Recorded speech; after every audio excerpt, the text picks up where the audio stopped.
अस्सलाम वालेकुम dear students of grade 9 and pre 9। आज हम अपने केमिस्ट्री के लेक्चर में पेज नंबर 5 पे कुछ इम्पोर्टेंट कॉन्सेप्ट्स जो हैं वो पढ़ेंगे। तो आई होप कि आप लोग रेडी हैं और हम लोग अपना लेक्चर जो है वो स्टार्ट करते हैं। तो प्लीज़ अपनी बुक्स खोल लीजिए, मैं रीडिंग करूँगा और आपके साथ साथ पढ़ूँगा। जी, तो हमारा अभी पहला टॉपिक है वो है एलिमेंट्स, कंपाउंड्स एंड मिक्सचर्स। अच्छा, जितने भी केमिकल्स या जितने भी सब्सटेंसेस दुनिया में मौजूद हैं वो इन तीन कैटेगरीज़ में से एक होंगे, या तो वो एलिमेंट होंगे, या वो कंपाउंड होंगे, या वो मिक्सचर होंगे। ठीक है। अच्छा, अब इनको हम लोग ज़रा तवज्जो से पढ़ते हैं कि दुनिया में जो भी मैटर मौजूद है, मैटर की हमने डेफिनेशन पहले पढ़ी थी कि जो भी चीज़ मैस रखती है और स्पेस ऑक्यूपाई करती है, वॉल्यूम रखती है, उसको हम लोग मैटर कहते हैं। मैटर जो है वो इन तीन जो है ना वो शक्लों में मौजूद हो सकता है, या तो वो एलिमेंट होगा, या वो कंपाउंड होगा, या वो मिक्सचर होगा। अच्छा, इनकी जो डेफिनेशंस और एक्सप्लेनेशन है वो आप ज़रा गौर से सुन लीजिए कि इन तीनों में फ़र्क क्या होता है, क्योंकि ये केमिस्ट्री की बेसिस हैं और इनको समझने में अगर आपको कोई ज़र्रा बराबर भी दिक्कत हो तो उसको बगैर क्लियर किए हुए आगे मत चलिएगा। Elements in the early ages, शुरू के जो एजेस थी, शुरू के जो सदियाँ थीं, उनमें only 9 elements carbon, gold, silver, tin, mercury, lead, copper, iron and sulphur were known. दुनिया के जो इंसान थे उस वक्त वो सिर्फ 9 एलिमेंट्स को जानते थे, और एलिमेंट्स का मतलब ये कि वो ये समझते थे कि पूरी दुनिया के अंदर सिर्फ 9 एलिमेंट्स मौजूद हैं।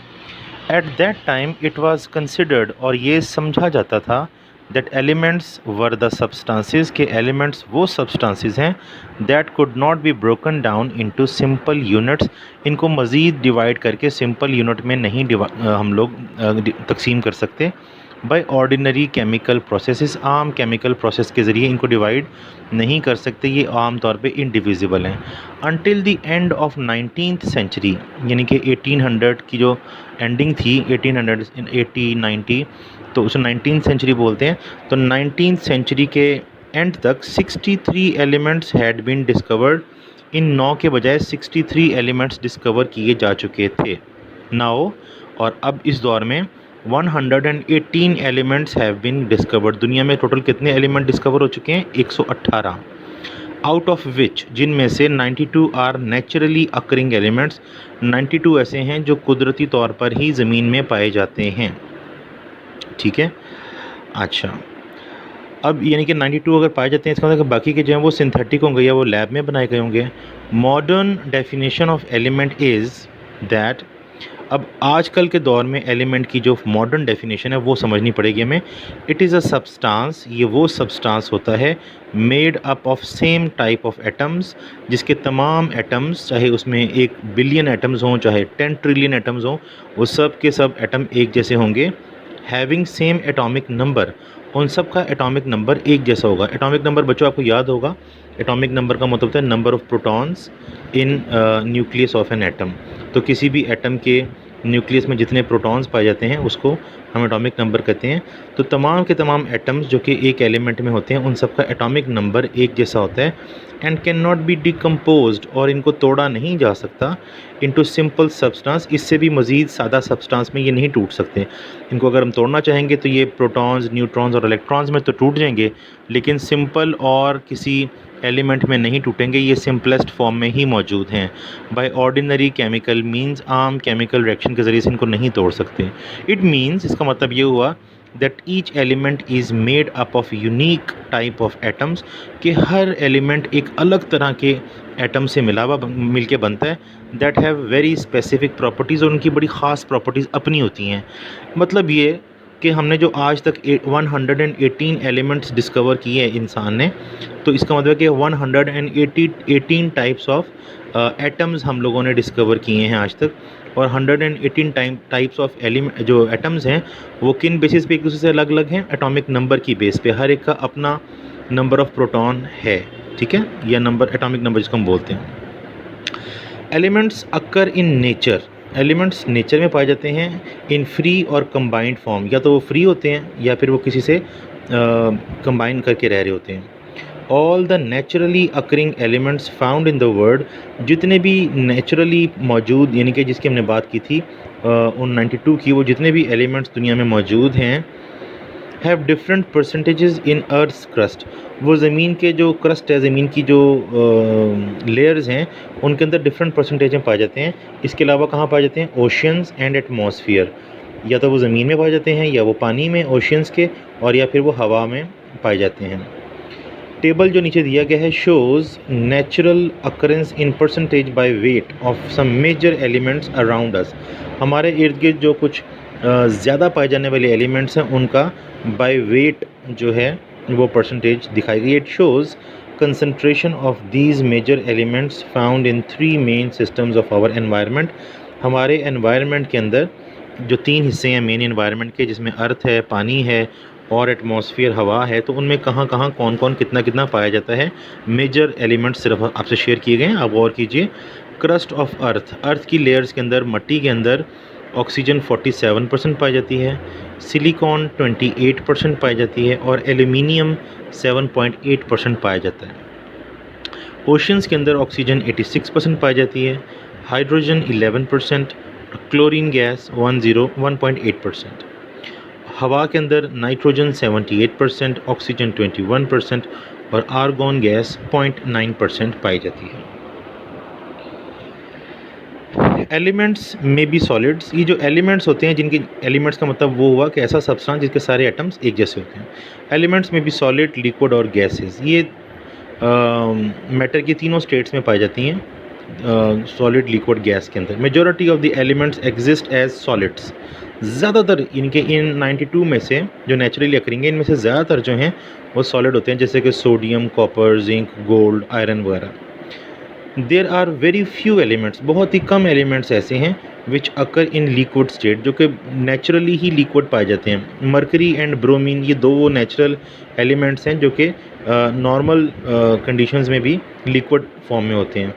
A few elements exist as gases, और कुछ ऐसे भी हैं जो कि गैस के तौर पर पाए जाते हैं, जैसे नाइट्रोजन है, ऑक्सीजन, क्लोरीन, हाइड्रोजन वगैरह। On the basis of their properties, अपनी प्रॉपर्टीज़ की बुनियाद पर, उनकी खसूसियात की बुनियाद पर, elements are divided into metal, non metal and metalloids.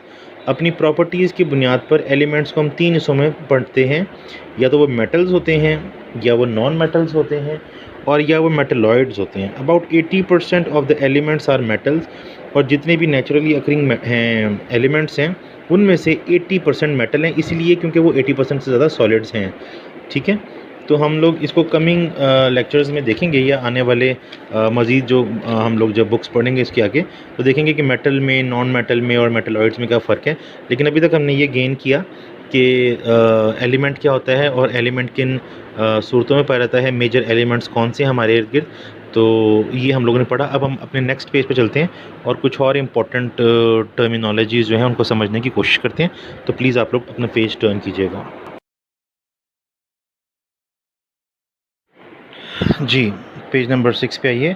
The elements are represented by symbols. जितने भी एलिमेंट्स दुनिया में 118 हैं, उन्हें किसी शॉर्ट नेम से, शॉर्ट फॉर्म से एब्रीविएट किया जाता है, which are abbreviation for the name of element. फ़र्ज़ किया एलिमेंट का जो भी नेम है, तो हम लोग उसको बार बार पूरा नहीं लिखते, बल्कि उसके नेम के किसी एक लेटर या 2 लेटर से हम उसको सिंबल के तौर पे याद करते हैं। A symbol is taken from name of that element in English, Latin, Greek और जर्मन। एलिमेंट्स जिन जिन साइंटिस्ट्स ने डिस्कवर किए, तो उन्हीं की लैंग्वेज में उनके नेम्स पड़ गए और उन्हीं के साथ उनके सिंबल्स बन गए। If it is 1 letter it will be capital. अगर एलिमेंट का एक ही लेटर वाला सिंबल हो, जैसे कि हाइड्रोजन का H है, तो वो एक ही कैपिटल में लिखा जाएगा, यानी कि H कैपिटल में लिखा जाएगा। नाइट्रोजन का N कैपिटल में लिखा जाएगा, कार्बन का C कैपिटल में लिखा जाएगा, एट्सेट्रास। इन केस ऑफ 2 लेटर्स, अगर किसी एलिमेंट का जो सिंबल है वो 2 लेटर्स वाला है, जैसे कार्बन को पहले से ही C मिल गया, तो अब कैल्शियम के लिए C नहीं होगा बल्कि Ca होगा, तो उस सूरत में Ca का C कैपिटल होगा और स्मॉल a साथ में लिखा जाएगा।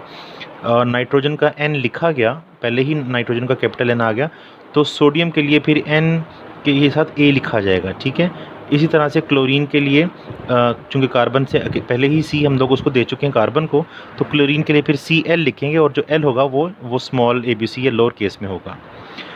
The unique property of an element is valency. जी, ये इंपॉर्टेंट बात है।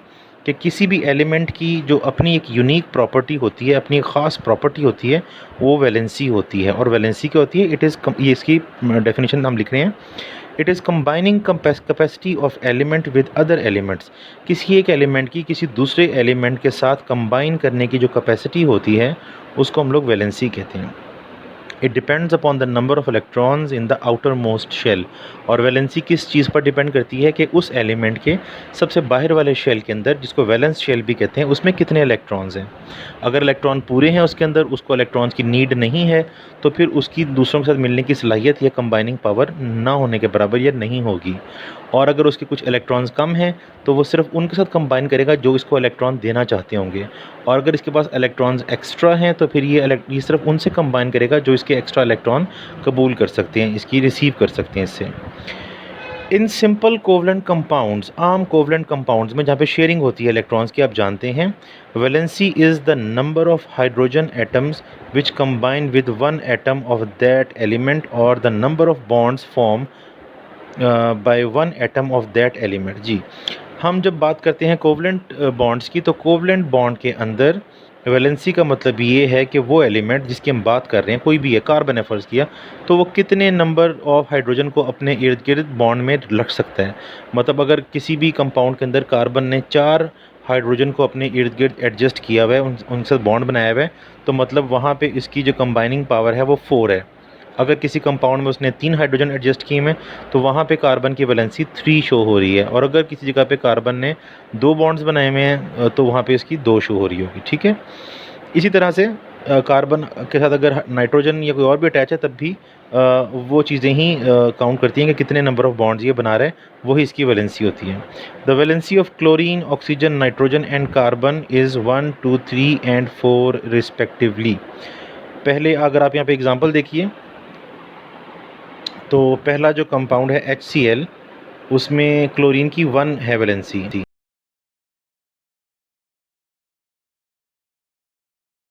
क्योंकि उसने एक हाइड्रोजन के साथ बॉन्ड किया हुआ है। दूसरी एग्जांपल के अंदर O की वैलेंसी 2 है, क्योंकि उसने 2 हाइड्रोजन्स को बॉन्ड किया हुआ है। तीसरी एग्जांपल के अंदर नाइट्रोजन ने 3 हाइड्रोजन्स को बॉन्ड किया हुआ है, उनके साथ बॉन्ड बनाया हुआ है, तो नाइट्रोजन की वैलेंसी 3 है। और लास्ट एग्जांपल के अंदर CH4 के अंदर एक कार्बन ने 4 हाइड्रोजन्स को अपने साथ बॉन्ड में इन्वॉल्व किया हुआ है, तो यहाँ पे कार्बन की वैलेंसी 4 शो हो रही है। इन सिंपल आयन, ये था शेयरिंग की सूरत में, जहाँ पे शेयर होता है, जिसे कोवलेंट बॉन्ड कहते हैं। अब हम अगली बात पढ़ते हैं आयनिक बॉन्ड कंपाउंड्स की, जहाँ पे इलेक्ट्रॉन्स का एक्सचेंज होता है, एक इलेक्ट्रॉन को दे देता है और उस इलेक्ट्रॉन को ले लेता है। तो in the simple ionic compounds, valency is the number of electrons gained और lost by an atom of an element to complete its octet.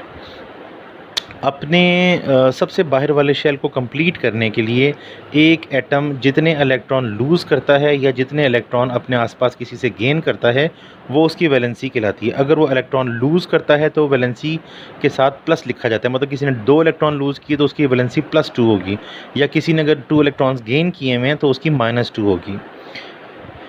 Elements having less than 4 electrons in their valence shell prefer to lose the electron. अगर किसी, देखें, octet का मतलब था कि 8 electron पूरी करने की जो अर्ज होती है, हमने पहले ये स्कूल में भी पढ़ा था कि तमाम एलिमेंट्स जो हैं उनकी अर्ज होती है कि हम अपने बाहर वाले जो शेल है उसमें 8 इलेक्ट्रॉन्स पूरे रखें।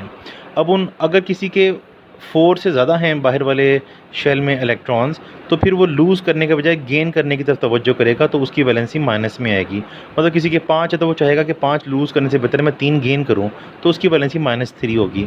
लेकिन किसी के पास नंबर 4 से कम हैं अगर इलेक्ट्रॉन्स आउटर मोस्ट शेल में, तो फिर उसको गेन करने की ट्रबल होगी, तो उससे बेहतर है वो लूज़ करेगा। अगर किसी के पास 3 है फ़र्ज़ किया, तो वो 5 कहाँ से लेगा, तो उससे बेहतर है वो 3 लूज़ करे।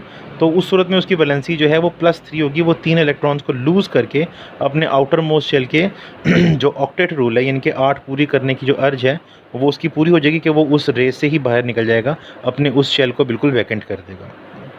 ठीक है, यहाँ पे आप अगर रीड करेंगे तो आपको डिफरेंट एग्जांपल्स मिलेगी कि ऑक्सीजन या नाइट्रोजन या क्लोरीन जो हैं उनके आउटर मोस्ट शेल में कितने इलेक्ट्रॉन्स थे, और उन्होंने उन इलेक्ट्रॉन्स को लूज़ या गेन करके अपने आउटर मोस्ट शेल की कंप्लीशन की है। नेक्स्ट पेज पे अगर आप देखेंगे, पेज नंबर 7 पे, तो वहाँ पे आपको एक टेबल नज़र आएगा। इस टेबल के अंदर मुख्तलिफ़ एलिमेंट्स हैं और उन एलिमेंट्स के आगे वैलेंसीज़ लिखी हुई हैं। अब आपका होमवर्क ये है कि आपने इन डेफिनेशंस जो हमने पढ़ी हैं इनके नोट्स भी बनाने हैं, मतलब सिंबल्स के, वैलेंसी के और एलिमेंट के और ये सारे। और साथ साथ आपने इस टेबल के ये जो एलिमेंट्स हैं आपने इनके जब ये एलिमेंट इलेक्ट्रॉन्स को लूज़ या गेन करते हैं तो आपने वो भी बताना है। ठीक है, चलें, अपना ख्याल रखिएगा। इंशाल्लाह नेक्स्ट लेक्चर में फिर बात होगी। टेक केयर, अल्लाह हाफिज़।